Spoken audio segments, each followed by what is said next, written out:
Hello students, आज के नए वीडियो में मैं सभी विद्यार्थियों का बहुत बहुत हार्दिक स्वागत करता हूं। देखिए स्टूडेंट्स, इस समय हमारा टॉपिक चल रहा है कंडीशनल सेंटेंस। तो कंडीशनल सेंटेंस में हमारा 2 रूल हो गया है। आज हम लोग तीसरा रूल पढ़ेंगे यानी कि कंडीशनल सेंटेंस का। तो आइए हम लोग देखते हैं कि कंडीशनल सेंटेंस का रूल नंबर 3 क्या है, इसको समझते हैं। देखिए स्टूडेंट्स, जो कंडीशनल सेंटेंस का रूल नंबर 3 है वो है कि जब दोनों वाक्य पास्ट टेंस में हो तो। अभी तक बात हो रही थी कि जब दोनों वाक्य फ्यूचर टेंस में हो, लेकिन अब जो बात होगी आज, जब दोनों वाक्य पास्ट टेंस में हो, इस पर आज हम लोग फोकस करेंगे, इसको समझेंगे कि जब दोनों वाक्य पास्ट टेंस में होते हैं तो हम लोग कैसे इसको ट्रांसलेट करते हैं। आइए अब हम लोग इसको समझते हैं। देखिए स्टूडेंट्स, इसमें हमें ये समझना है कि ऐसे यानी कि जब वाक्य में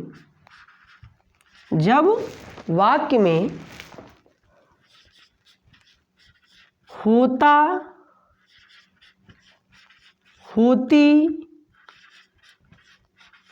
होते आए, ये मैं आपको इसको पहचानने का ट्रिक बता रहा हूं कि कैसे हम लोग जब दोनों वाक्य पास्ट टेंस में होते हैं तो हम लोग इसको कैसे ट्रांसलेट करेंगे, कैसे हम लोग पहचानेंगे इसमें इस प्रकार के स्ट्रक्चर का हमको प्रयोग करना है। तो हम वही आपको पहचानने की ट्रिक बता रहे हैं कि कैसे आपको पहचान करनी है कि इस ऐसे वाक्यों में हमें इस प्रकार का यानी स्ट्रक्चर का प्रयोग करना है। ठीक है ना। तो मैंने आपको ये बताया कि जब वाक्य में होता, होती, होते आए, जब वाक्य में होता, होती, होते आए। इसके बाद हमने सेकेंड स्टेप में लिखा दूसरी मुख्य क्रिया न आए, दूसरी मुख्य क्रिया न आए, बल्कि कोई संज्ञा है, बल्कि कोई संज्ञा आए। ठीक है ना।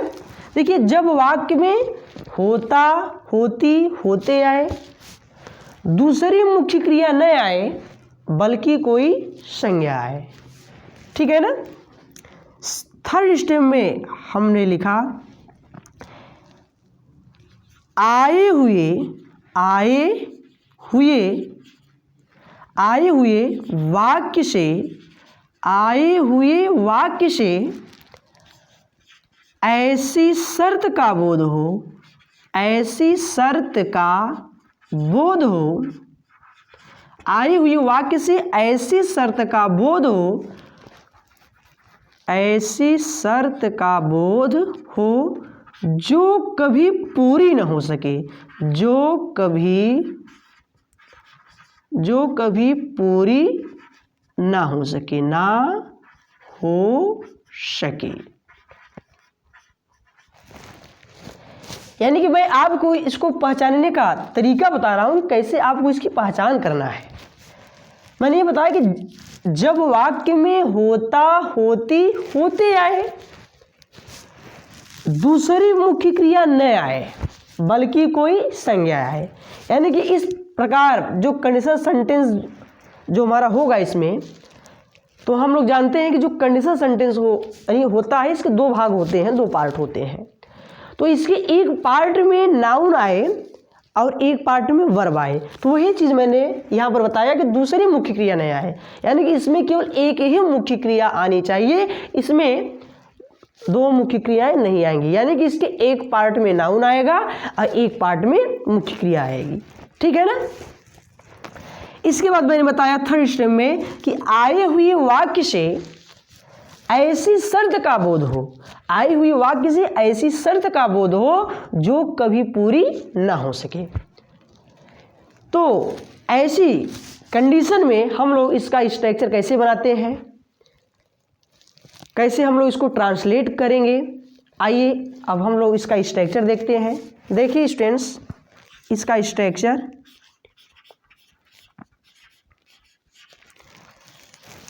जब हम लोग इसको ट्रांसलेट करेंगे तो इसमें सबसे पहले इफ रखा जाएगा। क्या रखेंगे? इफ। इफ के बाद हो जाता है हमारा सब्जेक्ट, सब्जेक्ट के बाद हम लोग यहां पर रखेंगे वर, WERE। ध्यान दीजिए स्टूडेंट्स, ऐसी कंडीशन में वाज का प्रयोग कभी नहीं होता है, वाज का प्रयोग कभी नहीं किया जाता है, हमेशा वर का ही प्रयोग किया जाता है, चाहे हमारा सब्जेक्ट एक वचन का हो चाहे हमारा सब्जेक्ट बहुवचन का हो। ऐसी कंडीशन में हमें वर का ही प्रयोग करना होता है, ठीक है ना। मैंने आपको ये बताया कि ऐसी कंडीशन में चाहे हमारा सब्जेक्ट सिंगुलर नंबर का हो चाहे प्लरल नंबर का हो, हमें हमेशा वर का ही प्रयोग करना होता है, वाज का प्रयोग हम कभी नहीं करते हैं, ठीक है ना। तो इफ प्लस सब्जेक्ट प्लस वर हो गया। अब वर के बाद अब यहां पर आएगा नाउन। क्या आएगा? नाउन। अब नाउन के बाद हो जाता है हमारा अदर वर्ड। क्या होगा? Other word. देखो, if plus subject plus were plus noun plus other word, ठीक है ना। अब अदर वर्ड के बाद जो दूसरा वाक्य आएगा, यानी कि ये तो एक पार्ट हो गया, अब इसका जो दूसरा पार्ट होगा उसको हम कैसे ट्रांसलेट करेंगे? देखिए, अब उसमें हम लोग क्या करेंगे कि पहले सब्जेक्ट को रखेंगे। क्या रखेंगे? पहले सब्जेक्ट। अब सब्जेक्ट के बाद हो जाएगा इसमें हमारा वुड। क्या होगा? वुड प्लस मेन वर्ब का फर्स्ट फॉर्म, इसके बाद हो जाएगा ऑब्जेक्ट, ऑब्जेक्ट के बाद क्या हो जाएगा हमारा ETC, ठीक है। अब देखिए इसका स्ट्रक्चर बना कि if plus subject plus were plus noun plus अन्य plus subject plus would plus main verb का first form plus object plus ETC। आपको इसमें ये समझना है स्टूडेंट्स कि इसमें चाहे हमारा सब्जेक्ट सिंगुलर हो चाहे हमारा सब्जेक्ट प्लरल नंबर में हो, हमें केवल यहाँ वर का ही प्रयोग करना है, वाज का नहीं करना है, ठीक है ना। और देखिए इस प्रकार का स्ट्रक्चर का प्रयोग आपको कब करना है, इसको समझिए। जब वाक्य में होता, होती, होते आए, दूसरी मुख्य क्रिया नहीं आए, यानी कि इसमें आपको ये समझना है कि जो इसका पहला वाक्य होगा इसमें नाउन आएगा। क्या आएगा? नाउन।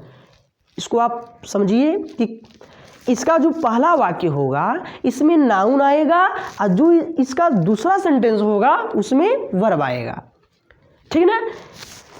तो देखिए, तो ऐसी तब हम लोग क्या करते हैं कि इसी प्रकार का स्ट्रक्चर का प्रयोग करते हैं, ठीक है ना। यानी कि आपको ये समझना है कि जब वाक्य में होता, होती, होते आए और पहले वाले वाक्य में नाउन आए, क्रिया नहीं, यानी कि इसके पहले वाले वाक्य में नाउन आता है और दूसरे वाले वाक्य में क्रिया आती है, ठीक है ना। तो जब हमें ऐसे वाक्य मिल जाते हैं तो हम लोग इस प्रकार के स्ट्रक्चर का प्रयोग करते हैं, ठीक है ना। आइए हम लोग इसको थोड़ा सा एग्जाम्पल के माध्यम से अगर इसको समझ लेंगे तो ज़्यादा अच्छा होगा। आइए हम लोग इसको समझते हैं। देखिए स्टूडेंट्स, जैसे हमने यहाँ पर लिखा यदि मैं राजा होता, यदि मैं राजा होता, देखो यदि मैं राजा होता तो मैं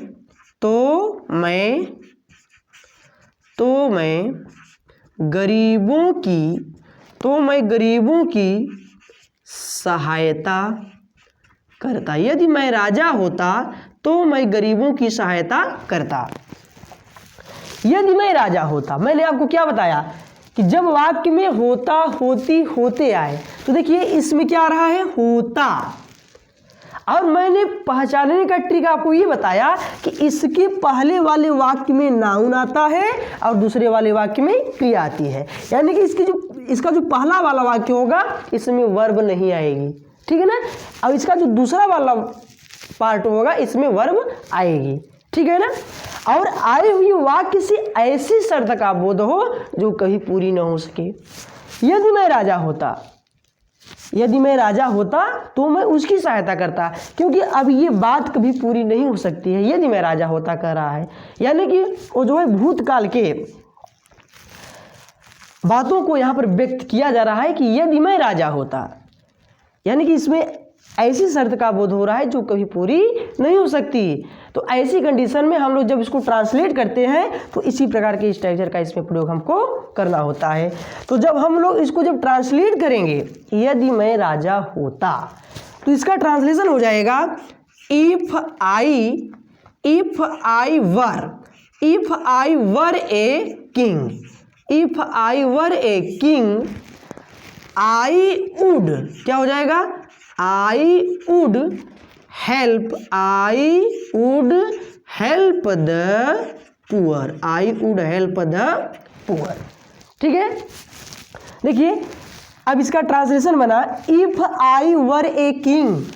ध्यान दीजिए स्टूडेंट्स, यहाँ पर वाज कभी नहीं होगा। अगर आप सोच रहे हैं कि वाज भी हो सकता है तो वाज का प्रयोग आपको यहाँ कभी नहीं करना है, क्योंकि यहाँ पर जब भी प्रयोग होगा, मैंने आपको बता दिया, ऐसी सिचुएशन में आपको केवल वर का ही प्रयोग करना है, यहाँ वाज का प्रयोग कभी नहीं किया जाएगा। देखिए तो इसका जब हमने ट्रांसलेशन बनाया तो इसका ट्रांसलेशन हुआ if I were a king, if I were a king, यदि मैं राजा होता। देखिए इसी स्ट्रक्चर से मैंने बनाया, इफ है, इफ के बाद सब्जेक्ट है, सब्जेक्ट के बाद वर है, वर के बाद क्या है, नाउन है ना।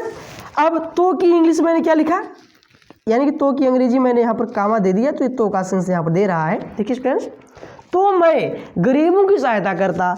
अब इसके बाद क्या हुआ, देखो सब्जेक्ट हो गया, सब्जेक्ट क्या है, आई, मैं, तो मैं।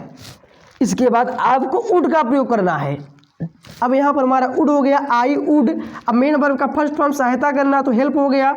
अब गरीबों की, तो द पुअर का मतलब होता है गरीबों की, यानी गरीब लोग। द पुअर का मतलब क्या होता है, गरीब लोग।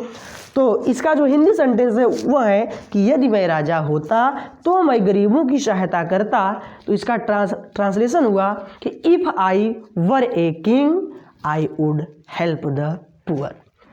तो ठीक है स्टूडेंट्स, हम अब आशा करते हैं कि आपको ये बहुत अच्छे ढंग से समझ में आया होगा। तो यदि हमारा वीडियो आपको पसंद आया है, यानी कि हमारे वीडियो के माध्यम से आपने कुछ सीखा है, तो प्लीज़ आप हमारे चैनल को सब्सक्राइब कर दीजिए। और कहीं भी अगर समस्या होती है तो आप कमेंट के माध्यम से उसको कमेंट बॉक्स में इसको लिख दीजिए, हम उसकी समस्या का समाधान अवश्य करेंगे। धन्यवाद।